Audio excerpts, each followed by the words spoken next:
So Galton was the first one who actually categorized human species and became a scientific method of doing that. So it's a huge thing here, which actually led to some other stuff in history.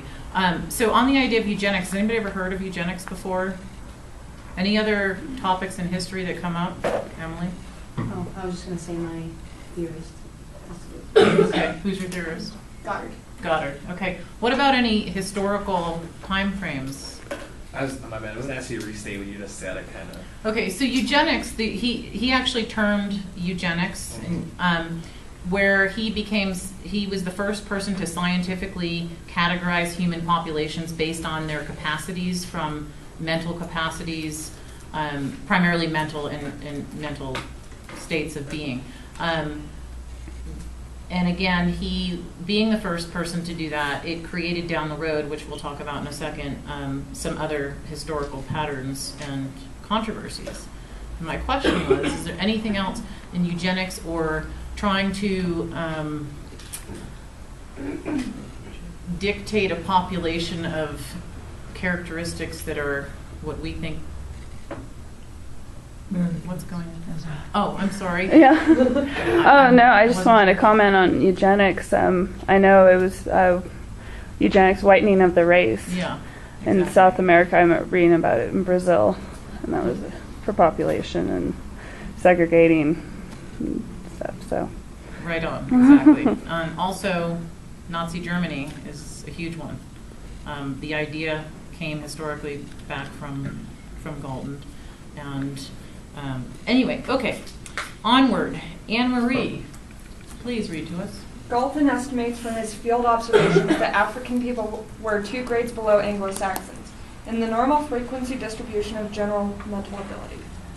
Okay, so again, going back on this topic of categorizing races, when I was reading about this, it was curious to me how you can quantify, but this is what Galton basically cornered his studies with, was how to quantify. He became known for his knowledge that created the bell curve and the periodic. Table of elements. Pardon? The periodic table of elements? Or the No. Basically, the normal distribution, quantifying into human personality or human intelligence. The parabola? Yes. Yes. Exactly.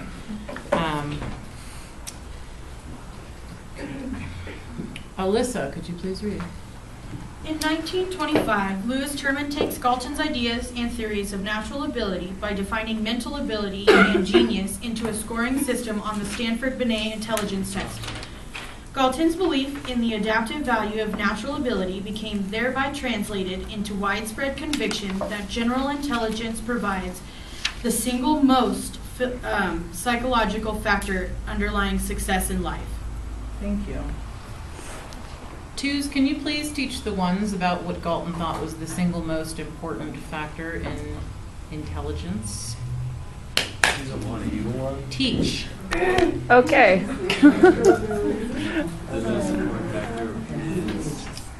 Their natural ability of intelligence. Okay.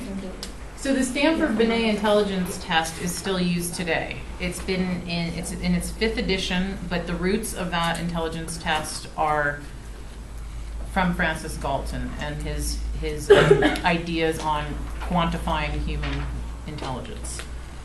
And originally that test was, and still today has some of these components, were based on memory, problem solving, attention, and they serve to be predictors in school success, and also quantifying into averages.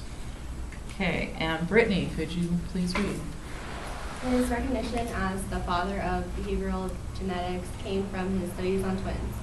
His testing looked at differences between monozygotic and dizygotic twins and the nature versus nurture elements of mental abilities. And lastly, Corey, could you please finish up? Galton was the first to demonstrate that normal distribution could be applied to the human psychological attributes, including intelligence. Thank you. So his ideas basically weighed really heavily on genetic predisposition and human intelligence. Traits such as height, intelligence, and also the idea that, again, going back to that bell curve idea that in a generational context, like moving down the generations, that your separation from the norm would come back to normal in the generation. So for instance, say you have really tall parents or really smart parents or really good mathematicians. He's saying that your children may still have those traits, but it would continue to lessen further down the generations. So anyway, that's Francis Galton in a nutshell. He was an ingenious man, a man of many different trades. The genetic part is the most important.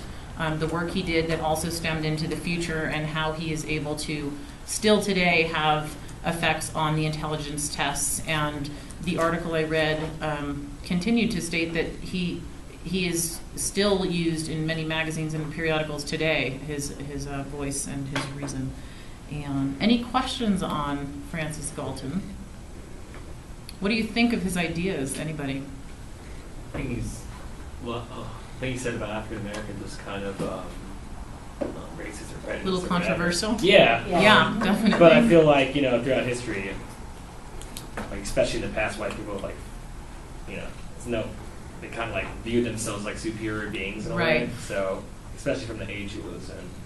But his onsets of like how he progressed like the field, like so many people, like my theorists, probably almost everyone's theorists here built off what he started.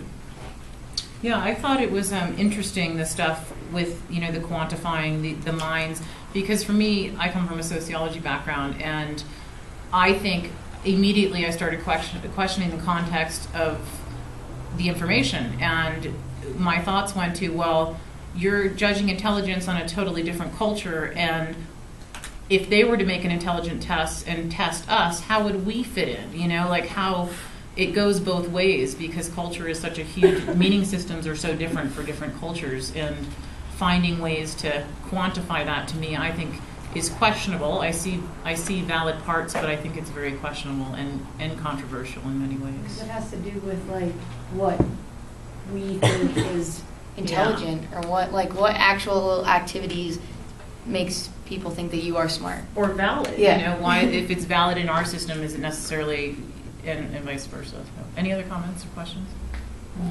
Thank you.